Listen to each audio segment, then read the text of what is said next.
오늘은 연합뉴스의 이치동 기자 연결합니다. 안녕하십니까?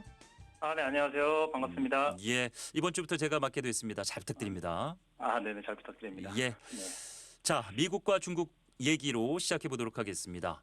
4차 무역 협상 고위급 회담이 스페인 마드리드에서 열렸다고 전해지고 있는데 핵심은 중국계 업체죠. 동영상 업체 이제 틱톡. 미국 내 사업권 매각, 지분 매각 이 문제가 핵심 의제로 다뤄졌죠. 어느 정도 큰 틀에서 합의가 이루어졌습니까? 네, 그러니까 주요 의제는 동영상 공유 플랫폼 이 틱톡 매각 문제가 있었고, 일단 프레임워크, 즉 큰 틀의 합의가 있었다고 미국 측이 설명을 했습니다. 내일 모레 19일 트럼프 대통령과 시진핑 주석이 통화할 예정인데 구체적인 합의가 나올지 아니면 관련 발표가 있을지 주목됩니다.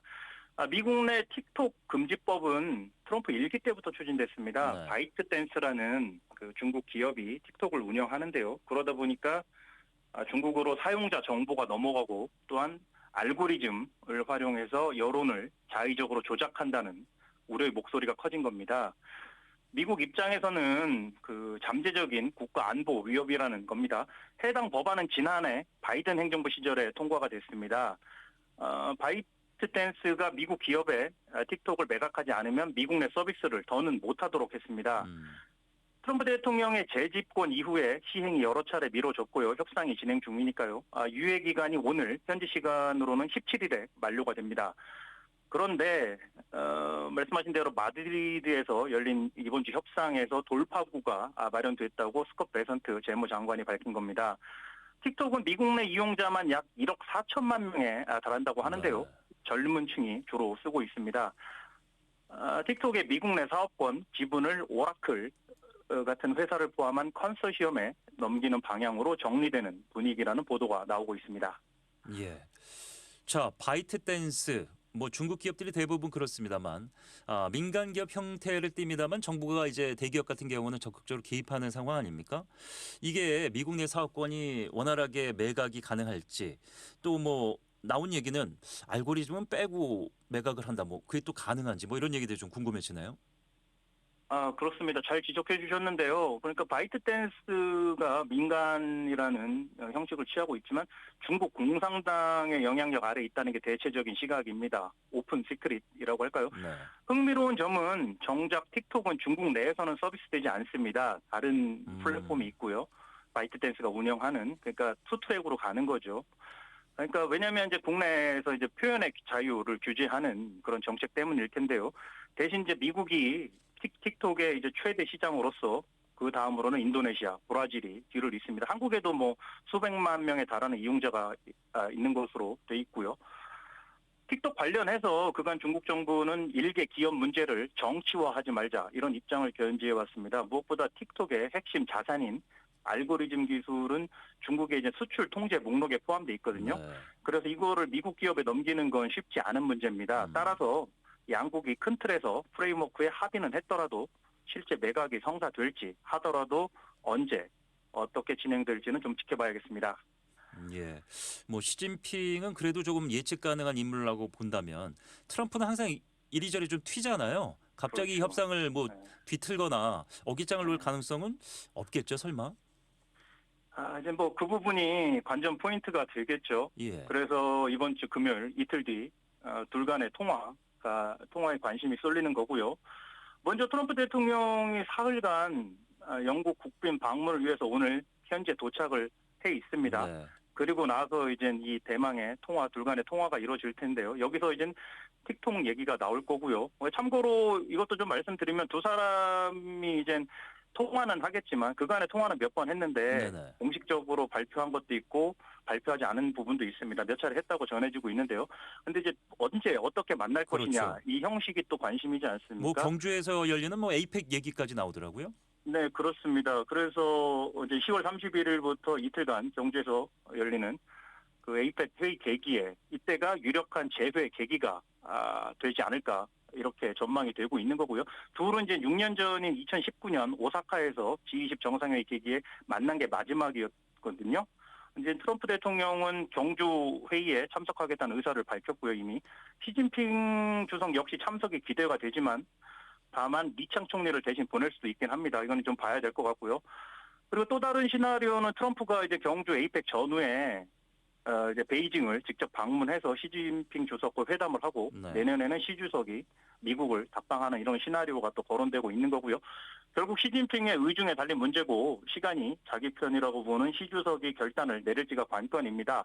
그러니까 이번 주 아무튼 이제 실무회담 장관급 이번 주에 마드리드에서 열린 장관급 회담은 나름 잘 된 것 같고요. 이번 주 통화가 어떻게 되는지에 따라서 불간의 만남이 경주에서 이루어질지 아니면 베이징에서 연내 성사가 될지 이게 핵심 과제, 핵심 관전 포인트가 되고 있습니다. 네, 기왕이면은 뭐 역사적인 순간이니까 경주에서 한번 성사되는 것도 좋지 않을까 생각을 가져봅니다.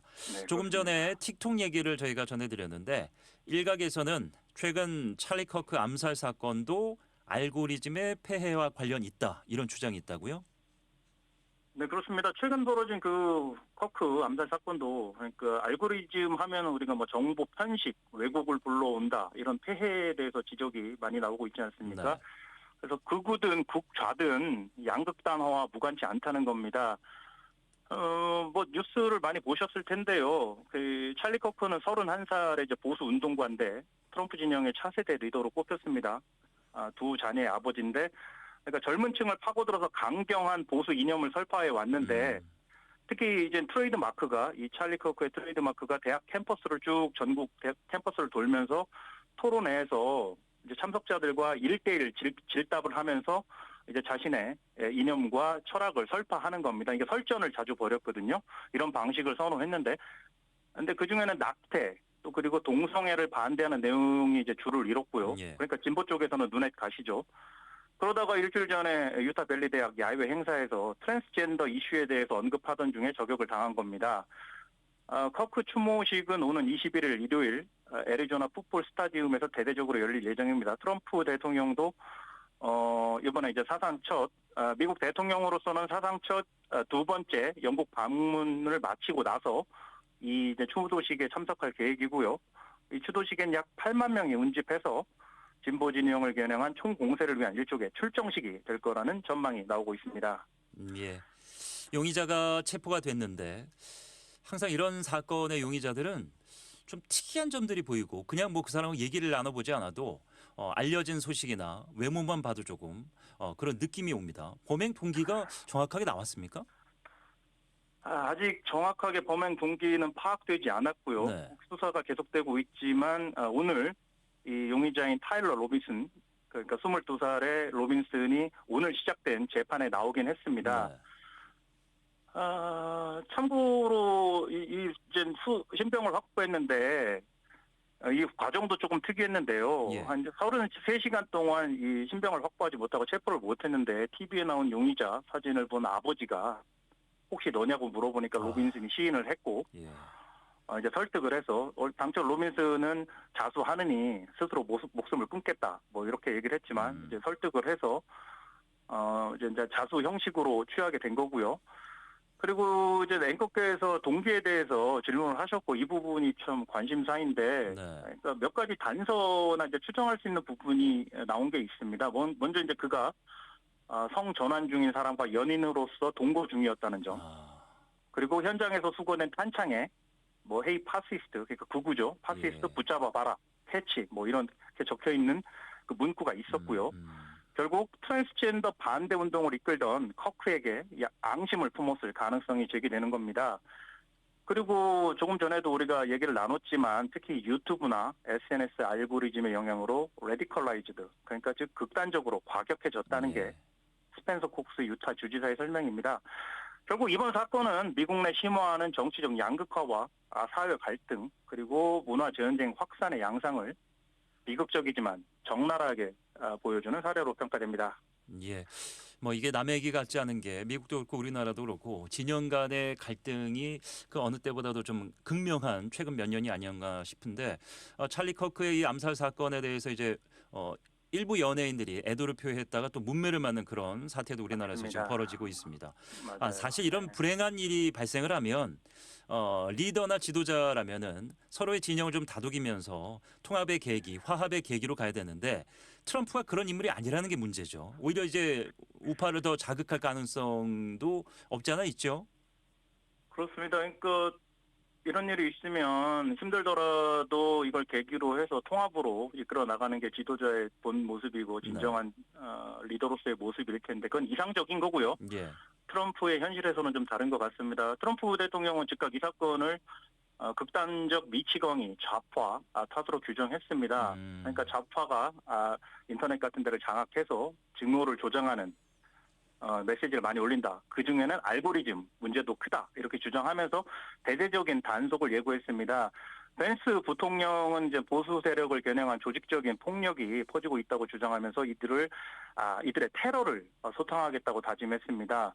아울러 국무부도 움직임이 있는데요. 찰리 커크의 죽음에 기뻐하는 메시지를 내는 뭐 쌤통이다 이런 메시지를 올리는 사람들이 예. 있잖아요. 예. 이제 그런 경우에 이제 외국인의 사례에서는 비자를 취소하고 추방하기 위한 절차를 진행 중이라고 발표했습니다.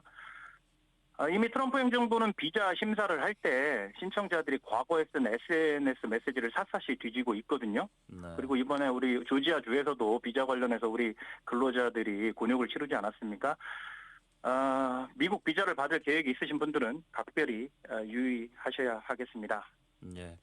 참 이 알고리즘이란 것이 저희 어머니도 이제 휴대폰을 바꿔드리면서 유튜브를 이제 너튜브를 볼 수 있게 해드렸는데 네, 열면 이제 어머니가 뭘 주로 보시는지 보이지 않습니까? 그렇죠. 보면 이제 항상 비슷하죠. 뭐 임영웅, 임영웅 노래가 이제 쫙 뜨는데 이렇게 네. 지하철에서 옆에 앉아 계신 어르신들 이렇게 휴대폰을 제가 이렇게 힐끌힐끌 보면은 네. 굉장히 그러니까 입 모양만 봐도 어떤 정치적인 그 제스처와 의견을 표출하는 그런 영상들을 많이 보시더라고요. 좀 이걸 자녀분들이 좀 골고루 볼 수 있게 어떻게 할 수 있는 방법도 한번 고민해봐야 되지 않을까 이런 생각도 해봅니다. 그렇죠. 그러니까 역지사지가 정말 중요하잖아요. 예. 근데 그게 말처럼 쉽지 않은데 알고리즘은 참 그거에 역행하는 대표적인 기술의 진화가 아닌가 싶습니다. 참 더 어렵게 만드는 것 같습니다. 네. 알고리즘이라는 게. 참 뭐 김창욱 교수의 얘기도 떠오르는데 네. 본인이 이제 평소에 그 뭐 필라테스 하는 여성 사진을 본 적이 없는데 네. 어느 순간 자꾸 뜨더라는 거죠. 친구 추천이. 그래서 봤더니 누군가 그걸 한번 눌렀었다는 거죠. 그래서 요즘에는 한 번만 누르면 관련 사진 고막 자료들이 뜨기 때문에 굉장히 이제 함부로 뭘 클릭하기도 무서워지는 그 시대로 가는 것 같습니다. 네, 그렇습니다. 참. 예. 잘 조절해야죠, 스스로. 예. 네. 끝으로 뭐 질문 하나만 좀 더 드리도록 하겠는데 우리와 이제 네, 그럴까요? 관련된 네. 문제로 좀 질문을 드리도록 하겠습니다. 네. 트럼프 전 대통령이 최근 미 국방부를 전쟁부로 개명을 했습니다. 최근에 이제 이런 암살 사건까지 벌어지면서 결국에는 이제 각국 내부 그리고 전 세계적으로 이념의 극단적인 양극화가 전쟁이라는 어떤 화두와 함께 맞물리면서 세계적인 리스크로 부각하는 거 아닌가 뭐 이런 우려까지 나오더라고요. 네, 그러니까 트럼프 대통령의 디파트먼트 디펜스를 이제 디파트먼트 오브 워로 그러니까 국방부를 전쟁부로 바꾸는 이제 행정명령에 이달 초에 서명을 했습니다. 그러니까 예. 국방장관은 전쟁부 장관으로 부르는 거죠. 그러니까 사실 이렇게 우리가 살다 보면 명칭이 정체성, 성격을 규정하지 않습니까? 그렇죠.